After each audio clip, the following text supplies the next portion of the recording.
बच्चे के सभी पहलुओं पर ध्यान दिया गया है। संज्ञानात्मक पक्ष, व्यवहार एवं भावनाएं, सीखने के प्रति तत्परता एवं जीवन कौशल, स्वच्छता एवं स्वास्थ्य, कलात्मक एवं अन्य रुचियां। दूसरा जो बिंदु है जो बहुत महत्वपूर्ण है, इसमें केवल अभी तक ये टीचर सेंटर्ड था, लेकिन यहाँ पर स्पेस बच्चों को भी दिया गया, अभिभावकों को भी दिया गया है, यानी सभी के महत्व को ध्यान में रखा गया है। सबसे पहला पेज है कक्षा 1 का है, और सबसे पहले तो ये जितनी भी उसकी आईडी है, नाम है, विद्यालय का नाम, जन्मतिथि, माता का नाम, ये सारे कॉलम हमें अध्यापक को ही भरने हैं। अभिभावक को क्या करना है इसके बारे में भी बहुत अच्छे से दिखाया गया है।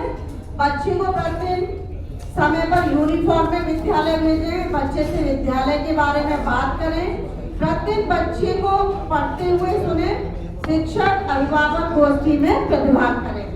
इसी के ठीक अगले बिंदु है, इसमें 3 स्टार है, और ये 3 स्टार 3 स्तर है।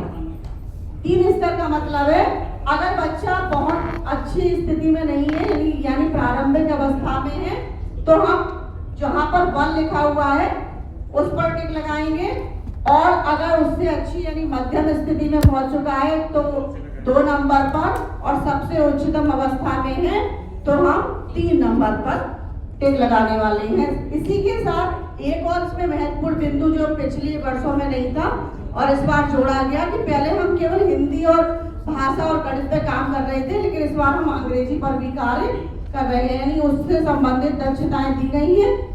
सीखने के प्रति तत्परता और जीवन कौशल के आप निर्देश देखिए कि ये जरूरी नहीं है कि जो बच्चा पढ़ाई में ही होशियार है केवल हम उसी को स्टार देने जा रहे हैं।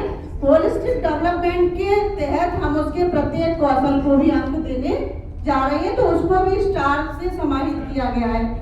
स्वच्छता और स्वास्थ्य जो कि हमारे जीवन के लिए सबसे ज्यादा आधारभूत अंग है।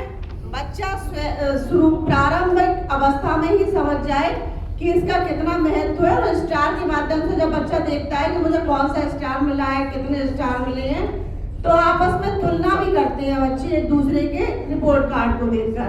तो ये बहुत अच्छी चीज जोड़ी गई है कि स्टार बच्चा देखेगा तो प्रयास करेगा कि वह भी रोजाना यूनिफॉर्म में आए, जूता मोजा टाई बेल्ट जो गायब हो रही है वो दोबारा से हमारे आ जाए। इसके बाद कलात्मक एवं अन्य रुचियां, यानी सृजनात्मक कौशल का भी विशेष ध्यान रखते हुए उससे संबंधित दक्षता है। इसके बाद उससे भी बहुत इंपॉर्टेंट जिस पर हम लोग लगातार समस्यात्मक प्रश्न से जुड़े हुए हैं वो है मेरी उपस्थिति। तो बच्चा एक दूसरे से मिलान करेगा, अभिभावक भी देखेंगे कि वास्तव में बच्चे की उपस्थिति और बच्चों की रिपोर्ट कार्ड से कम है, तो वह भी इस बात को संज्ञान में लेगा। कोई भी अभिभावक ये नहीं चाहता कि उनका बच्चा एक अच्छा व्यक्ति या एक अच्छा नागरिक ना बने, तो वो पूरा प्रयास करेगा कि इस चीज को ध्यान रखिए। तो ये बहुत अच्छी प्रगति कार्ड है। साथ में अब आ जाता है हमारे प्यारे बच्चे का रोल, जिसमें ये हेडिंग दिया है मुझे पसंद है।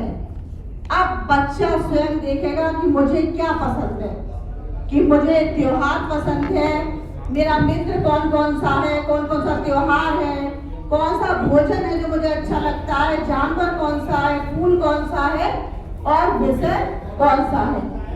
इसी के साथ चूंकि हम चाहे कितने बड़े हो जाएं, जब बीए कर जाएं या एमए कर जाएं, लेकिन हमारा गोल कभी भी स्पष्ट नहीं होता, तो यहाँ बच्चे की रुचि और अभिरुचि को प्रेरित करते हुए, प्रोत्साहित करते हुए यह भी जानने का प्रयास किया जा रहा है कि बेटा तुम्हें क्या अच्छा लगता है और तुम आगे चलकर क्या बनना चाहते हो। साथ में संज्ञानात्मक विकास जो कि बहुत पुरानी पद्धति है, उसको तो इसमें पहले से ही समाहित किया गया था, तो ये आपका ऑल ओवर था। और लास्ट में जो महत्वपूर्ण जानकारियां हैं वो है सितंबर और मार्च। इसमें समाहित किया गया है कि विद्यार्थी विद्यालय आने के लिए उत्सुक रहता है, साफ सफाई के लिए उत्सुक रहता है, या मतलब है विद्यार्थी विद्यालय में सिखाई गई बातों को साझा करता है, विद्यार्थी किस तरह के कार्यों में अधिक रुचि लेता है। तो इस तरह से हाँ और नहीं, यानी पहला इवैल्यूएशन सितंबर में है, एंड देन फाइनल इवैल्यूएशन हमारा मार्च में होने जा रहा है।